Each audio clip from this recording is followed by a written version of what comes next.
Good day, ladies and gentlemen, and everything in between. My name is Dustin Cormier. You're watching another episode of How to Rock Astrology. Today, we are going to be embarking on a conversation about what it's like when you have the moon in Scorpio. In particular, we're going to be talking about what it's like when you have the moon in Scorpio and Venus in the sign of Sagittarius. We would convey this as being the Venus being in the moon's second house. Really, in Vedic astrology, well, there's a big deal given to what's called a Chandra Lagna chart. It's using the moon as the rising sign. And the moon is our basic emotional reality that we feel. Everything that goes on in our reality, we need to feel it. And you can't evolve if you don't feel. So the moon is an important conveyor of, especially the planets from the moon can be an important conveyor of certain things. Although ultimately, this reading has to be conveyed with everything else that you would get in a reading in order to see the sexual and romantic nature of a person. Even the Sun and Mars have something to do with the sexual and erotic and heartfelt nature of a person. But the moon and Venus are important ones. They tend to be the arbiters of the water tattva. It's the water that comes into us. It's the support that we get from the world around us in order to cool the sun so that the sun doesn't burn itself into oblivion by performing the ambitions and will that the sun wants to do. So in this video, I'm going to convey what it's like to have Scorpio moon with Venus and Sagittarius at a typically I go through a deeper soul picture of a practical functional way of how this means. And at the very end, we can have a little bit of fun just talking about how the sexual, playful nature of this sign combination would come out. Now, this combination is going to go a little bit better than some of the other combinations because the moon and Venus here aren't really at angles to each other. And so the moon is not overtaking Venus, which is an important thing because Scorpio moon is already somewhat of an isolating character in a certain way. Scorpio moon, part of what Scorpio moon is somebody who does not necessarily need others. They pride themselves in a way, hopefully not too much, but let's say that part of the energy of how this person adapts to the world is by not needing others as much. They tend to really deeply familiarize the groove of what makes them happy. And from there, they invite people to be a part of their happiness. Usually what happens with Scorpio moon is they attract people who want to serve somebody, which is nice. At least the experience on the earthbound plane is nice when somebody wants to pleasure you and when they get pleasure from pleasuring you. But ultimately, such a partner will need to be vitalized and need to have mutual equilibrium. And they will ask that from the Scorpio moon. So depending on how the partner's thing is, their moon and their Venus is played out, Scorpio moon attracts a partner who gets pleasure by tuning to the drum of the Scorpio moon. And then the Scorpio moon has to choose to throw them a bone, which is not where the moon ultimately wants to be. The moon wants to be a mutual coming together and not really think about it. The moon likes it when the two people are together, and it's a beautiful feeling when your partner thinks about what you want and what you like and seeks to give it to you. And your partner might be like this. But ultimately, you are not instinctively like this. What you do is you're clever about knowing how long it's been since you gave your partner a bone. And you throw it to them, and then they get it, and then that keeps them along as much as your intelligence wants it to And this is, again, this is not how the moon is supposed to be. The ideal is if you find a soul partner who's so deeply enmeshed in your soul that you do something for yourself and you do something for the house that you're mutually living in with a partner, for example, or you wear clothes that you and them like. And you wear out clothes and they say, oh my gosh, I love it when you wear this kind of thing. And you say, yeah, I wore it for you, baby. You know, that is like the moon at its best. Scorpio moon knows what makes it look good, puts it out there, and then looks for partners who just enjoy what you put out there. And those partners will enjoy that, but the Scorpio moon vibe makes it so that they know that you're not doing it for them. You're doing it for yourself, and they happen to like what you do for yourself. I hope this is kind of clear what I'm conveying here, is that Scorpio moon, the moon is a planet that adapts to whatever nature gives and finds what the sun wants to do through what is given in reality, through the people around you. And ideally, you should be able to adapt in a mutual way so that essentially you don't have to work hard at keeping the people around you who love you and support you. You want them to, the moon, nature, is like water, and it wants to roam freely, and we want this water of love to come to us freely without necessarily having to fight to keep it in any way that causes us more undue struggle than the love that we receive. Scorpio moon is built in a way to essentially, they have the energy to serve a lot, to put in a lot of willful effort, to go and work 10 hours a day and then come home and say, hey, baby, I just worked 10 hours a day doing something that is kind of painful. You know, I mean, ultimately, however your sun is placed is going to say whether you like it or not. But you might be somebody who uses a lot of endurance energy by providing a paycheck, providing a home, providing money, and providing even sexual pleasure to a partner. So I can love you really hard, and the other partner says they can see the service that you are putting in for them. But if you are putting in all this service for them because you're insecure about them loving you for what you are outside of the bedroom, you're going to have to put more into the bedroom, aren't you? And that's going to end up being a lot more effort, which is not what the moon is about. The moon is about working smarter, not harder. How do you make a deal with another person's soul so that it's mutually beneficial? This is what Scorpio moon tends to miss out on, by the moon being debilitated. Now, the moon is an important part of everybody's energy field. It's the queen to the king that is the sun. I often like to show this little picture here. The sun is our essential self nature. Venus is how we enjoy our nature, ourselves, and love. And Venus is an extenuation of the sun. Venus revolves around the sun. The moon revolves around Earth. The Earth is the actual Jivatman. It's the self that needs to use what's given on planet Earth in order to connect with others who also have shared things in their experience of what they are on planet Earth. Venus can enjoy things in superficial ways, but it's the commitment to the fullness of what a person's soul is that is defined by the moon. Venus can love a person for what they are at their best, but the moon loves someone for what they are at their best and their worst. It's a true bonding of need in that certain way.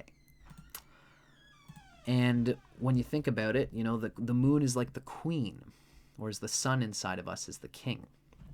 You know, the king says, you know, I was thinking of having a nice, delicious piece of blueberry pie.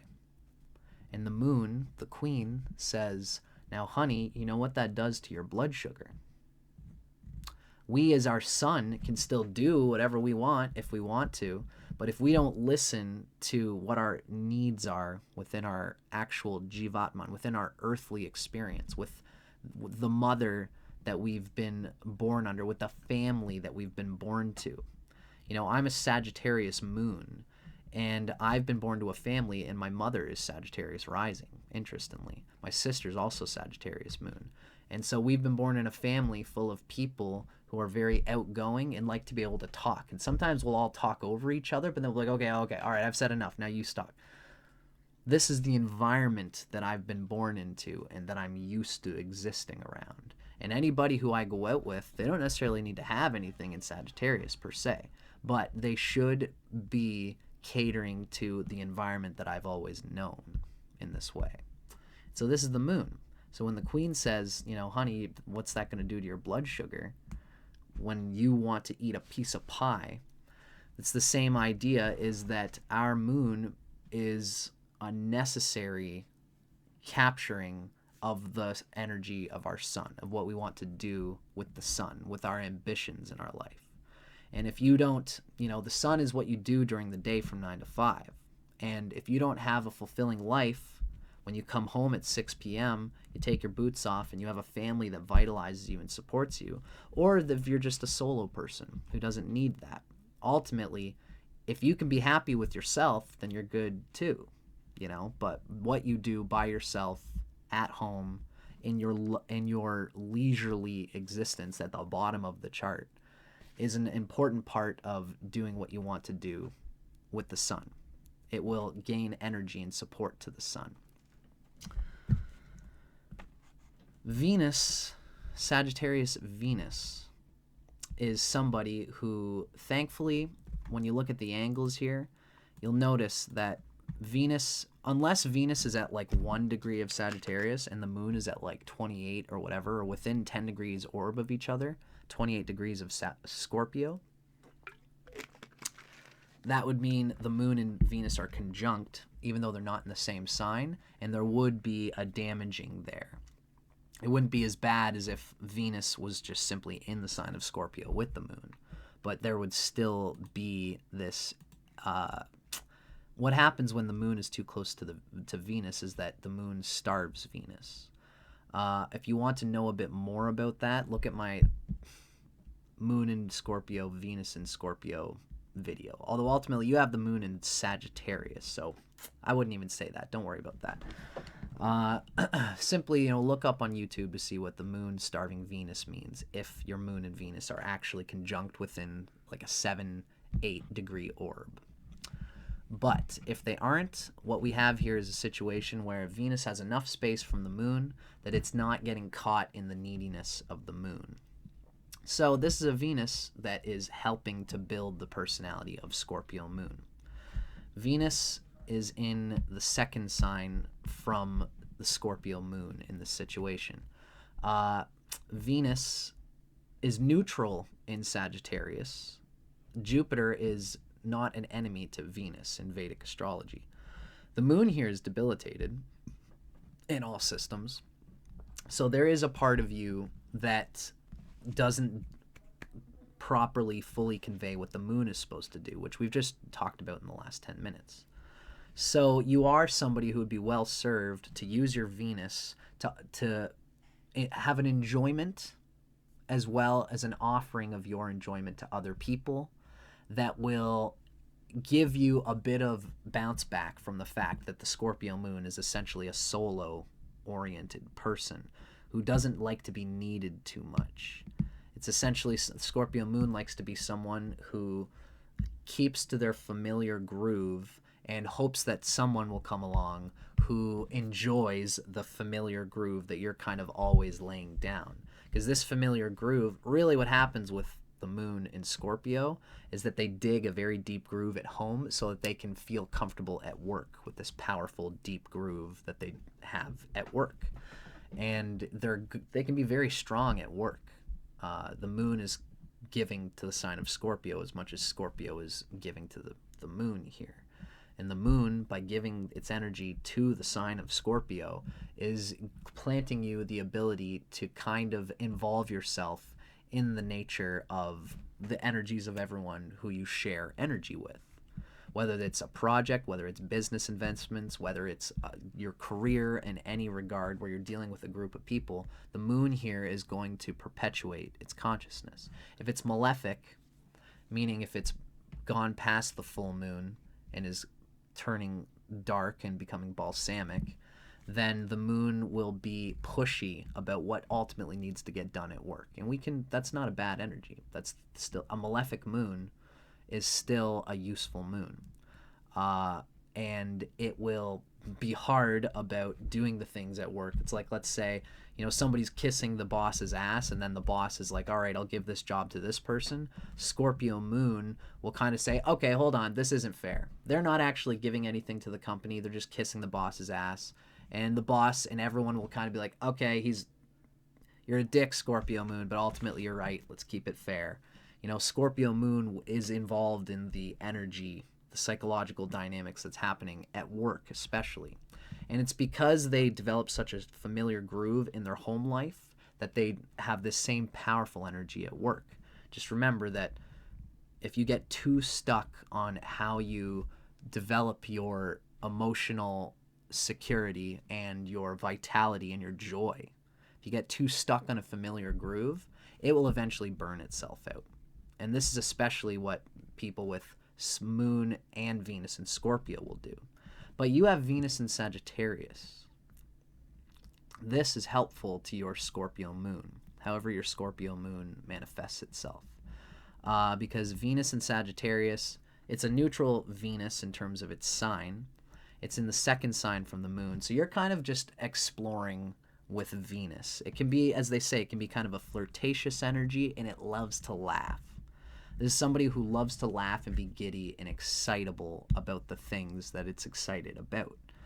And Venus, you can be really somebody here, because of the nature of the moon, you can be somebody who's like a real good performer, an entertainer, who can entertain just about anybody. Because the Venus in Sagittarius knows how to speak to a crowd. And you can even take the things that you speak to many people and involve them in your love with your individual partner. You can freshen things up with your own partner by the conversations you have about other people or the exploring that you like to do. You'll likely involve the lover with exploring different things, like Venus in Sagittarius likes to go out and into the forest and to just go for a walk. And this might be something that you like to do.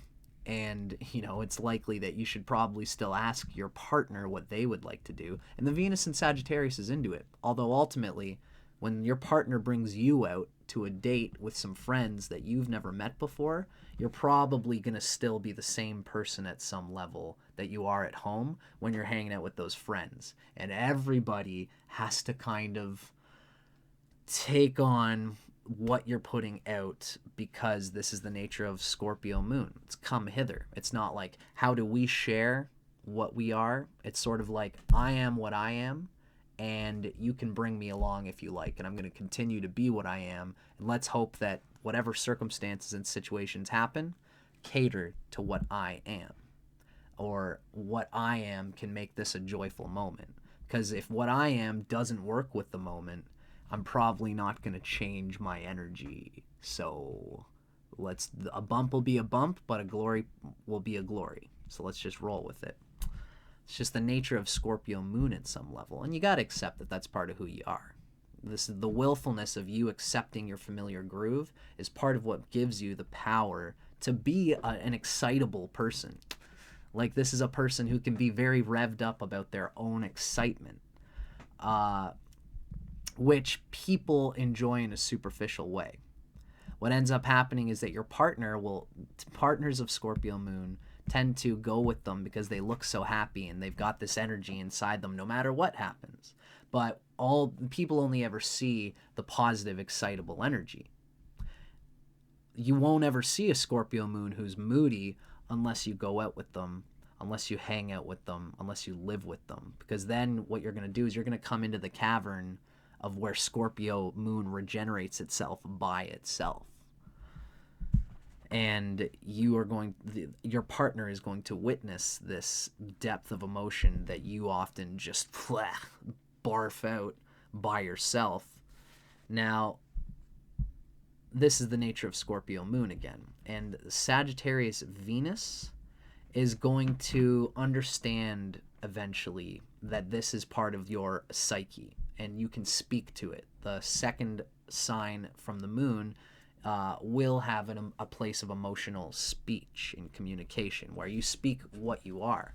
The third house is really a fair dialogue, but Venus being in the second house from the moon is going to speak to what I am. And the Venus in Sagittarius is philosophical enough, distant enough, that it can just enjoy having a conversation about itself and even kind of laugh at it. Laugh in the moments where what I am doesn't jive with this situation, and it's like you can see over top of it and not take it as personally as somebody who's purely got the moon and Venus in Scorpio conjunct. Venus in Sagittarius has a lightness that can oversee when you have too much selfish lack of regard for other people and the other person. You can experiment in a Venusian way and meet the other person in a halfway sort of way. And this is a good thing for Scorpio moon. It allows you to sort of still be yourself, but to entertain and to enjoy variety and change and even exploring and philosophizing with other people so that you can bend and you can get into a consciousness where your partner will challenge you and say things that might increase the livelihood of your life, that might make it so that you don't have to push so hard to be loved by them. Because again, the moon is all about working smarter, not harder. If your Scorpio moon is causing you to be isolated at a deep level where you feel you have to perform and entertain and to be that excitable energy all the time in order for someone to love you, that means that you got to work harder and not be yourself in order to invite people to you. And then there's a gap between your true self, which is who you are beyond mood, versus the self that you appear to show. And it is this gap that Venus is an important planet in eliminating and dissolving, so that you can be yourself with your partner, even at your moodiest, and not be afraid that your partner is going to run away. You are ultimately somebody who's going to be giddy and excitable no matter what, but you'll also be very blunt when you do get in a mood. And that bluntness is coming from that Venus and Sagittarius speaking your voice of what you're feeling in a moment. But this is a good thing at a certain level, because then your partner you're not so isolated by your partner. You're kind of willing to share in what your partner thinks of you, because the moon is not aspecting Venus, and that's a good thing. Venus has positive things to give because it's a benefic planet. But ultimately, when Venus is aspecting the moon takes Venus away. It absorbs it so that the emotions starve Venus so that you don't share your emotions with other people.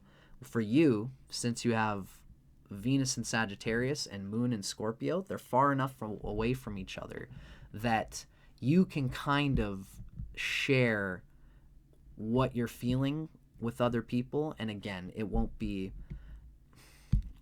you won't feel like your partner won't feel like they have to run away from a mood, or you're more open to hearing what your partner has to say and more willing to convey what you are. This is important. Think about a baby, an infant, which relates to the moon. It's the earliest of the human stages. The moon relates to our being a baby, and what's opposite the moon is Capricorn, old age. The moon represents the inner child. Now, when a baby wants something, what do?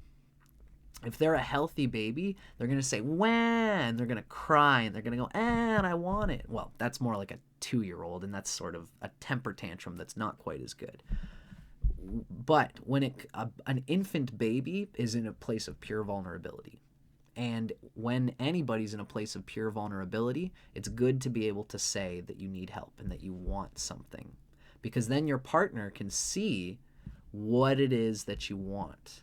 And when you're in a mood and you're very sad and you're very down and you're afraid that you've revved your partner up to enjoy the positive sides of you, and now you're having this blistering mood and you're a blunt person. By kind of, you enjoy being blunt, you'll probably be somebody who can be snakish and just say things that are very hard, but your partner can feel that you're seething out the venom and letting them be a part of your seething out of venom. As long as you don't point the gun at them, they will tell you when they feel like you are, and this is a reality that you've got to deal with. But you're one of the one Scorpio moons who can show your venom, even just show the partner something that they do that frustrates you.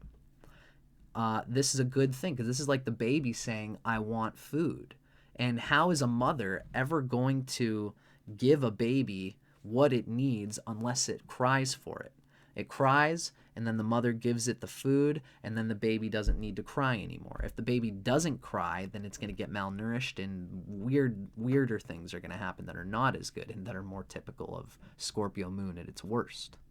You have to be able to ask and to sit with your moods and invite your partner to be a part of everything that you are. Not just you at your giddiest, but you at your realest.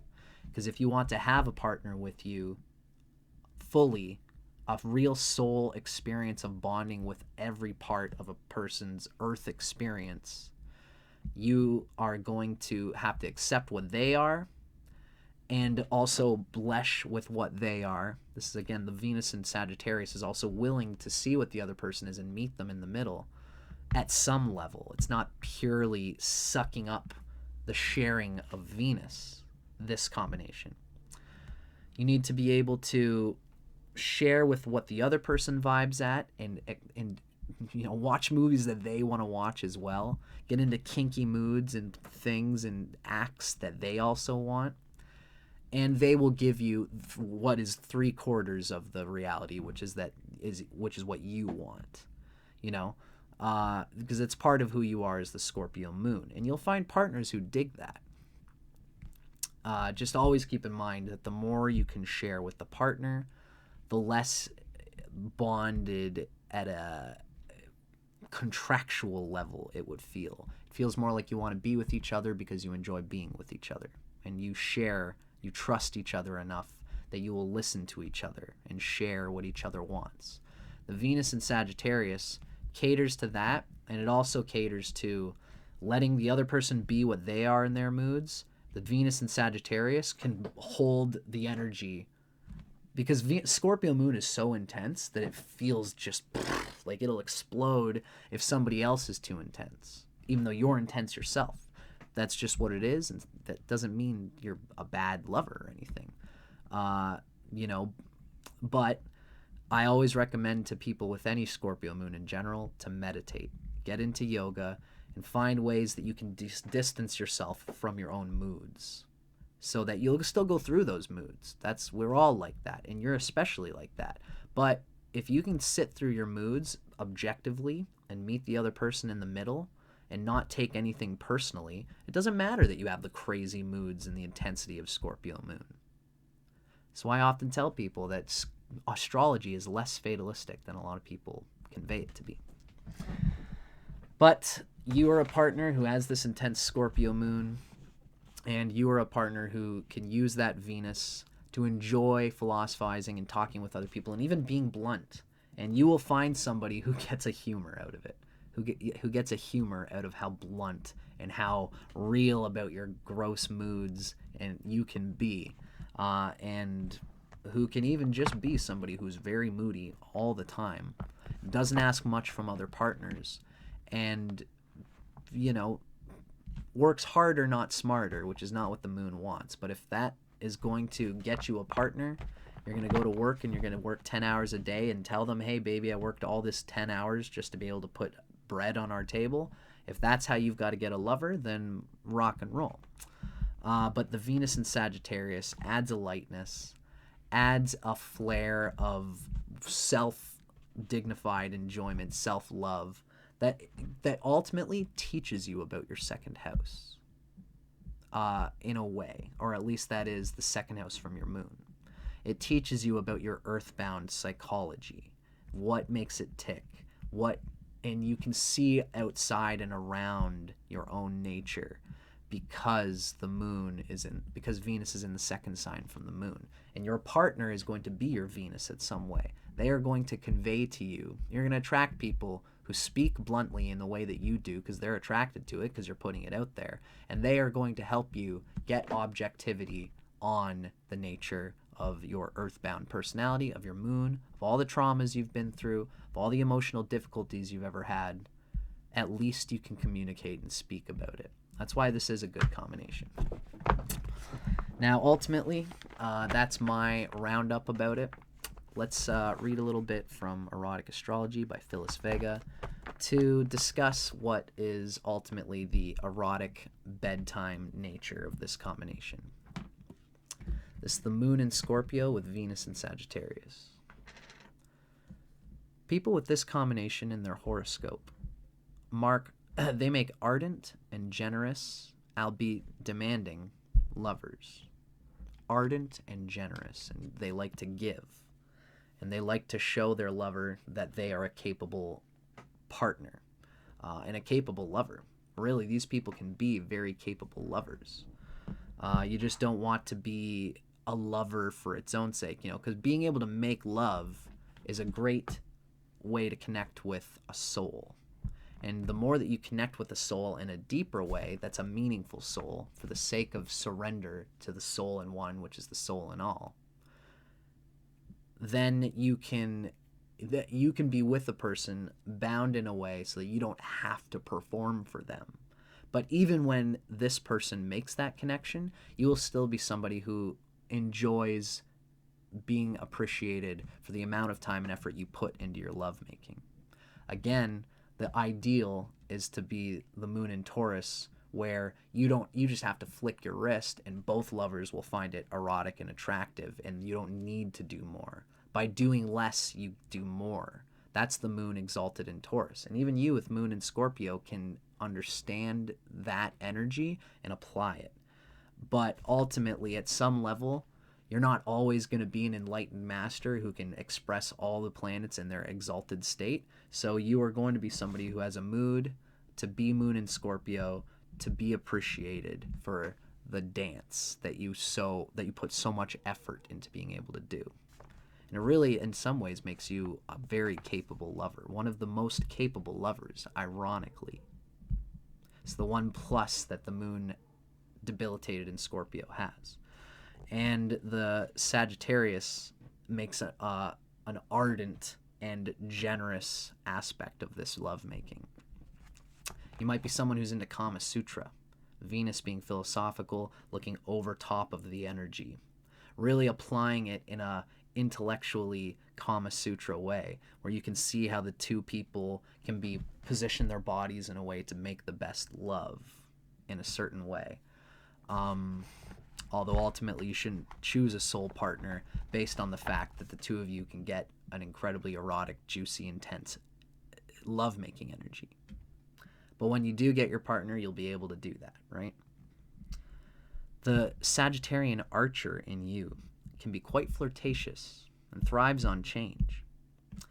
However, you also possess all the loyalty and devotion of Scorpio.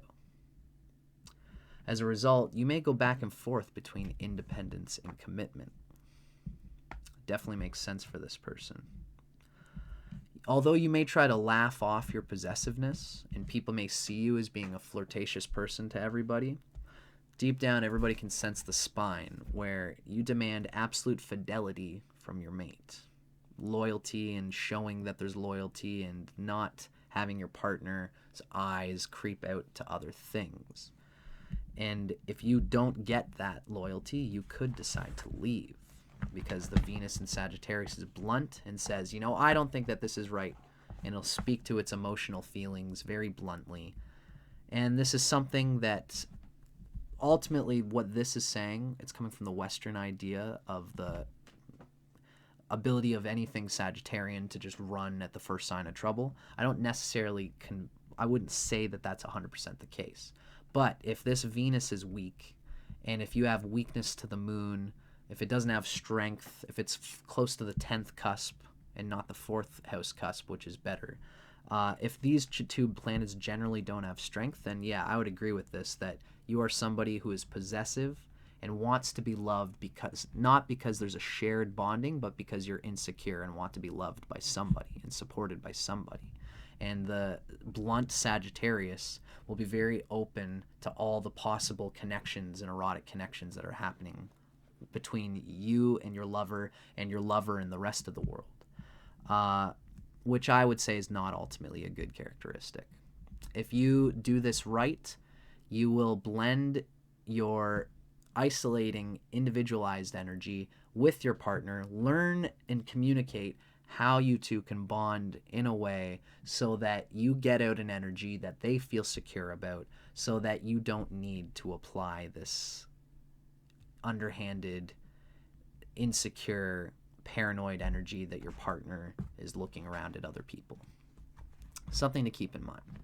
Anyway, I've gone on long enough on this video. I'm Dustin Cormier, folks. This is How to Rock Astrology. Hope you enjoyed this. Let me know in the comments if you dug it, and I'll see you guys in the next one.